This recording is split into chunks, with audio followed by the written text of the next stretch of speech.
everybody. I wanted to talk to you today about the most controversial question on the February 2021 bar exam on the essays. And that was question 2. There's been a lot of talk in the chat boards about whether this was a torts question or a contracts question. So I wanted to give you some insights that will be able to help you not only in this question, but on questions in the future, whether you think it might be one subject or another. The big tool that I want you to consider using is triggers, words and phrases that implicate issues or even tell you what the correct subject matter is. So let's get to it. So the question here, of course, is question 2 from the 2021 February exam. And what we see here is something that absolutely looks like a torts question on its face. Now, the call of the question here will not really help you figure out what's going on. But we start looking and we see the bold, it's kind of hard to miss it. And it talks about express warranties, right? It talks about implied warranties, and it talks about warranties of merchantability and fitness for a particular purpose. These all sound like torts concepts, right? Products liability. And in case you're curious, the product here is a commercial mower, right? And so that will certainly make you think, hey, this is a product. But watch out for this.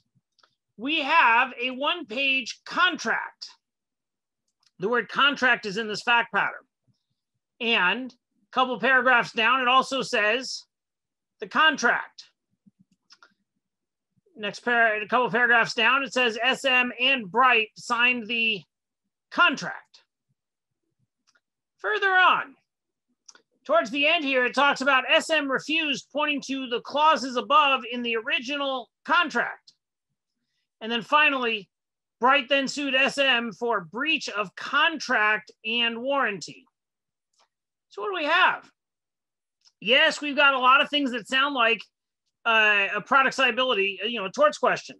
But the word contract shows up here once, twice, 3 times, 4 times, and 5 times. My friends, I've taken a look at torts questions over the last 35 years. Using my trigger list book, I found 6 products liability fact patterns. And what I found was the word contract never showed up in any of those 6 fact patterns. But it showed up 5 times here.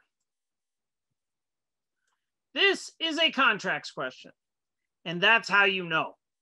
In other words, when you do my essay review plan, where you're reviewing 7 essays in contracts, 7 essays in torts, and 7 essays in all the subjects, you're going to know what a torts question smells like, feels like, sounds like. And you're going to know what a contracts question feels like, smells like, sounds like. This is not a torts question. And that's how we know. I talked with some of my tutoring students who passed the February bar exam, and I asked them, so what did you think of this question? And they said, well, it was a contract remedies question. I mean, what else could it be? And I said, that's exactly because you're very well trained here. So one big takeaway as we go is whenever you see the word contract in a fact pattern, it is a contracts question, not a torts question. And words and phrases matter. And considering 7 contracts essays, 7 torts essays, your instincts will be sound on exam day when you need it the most. All right then, until next time.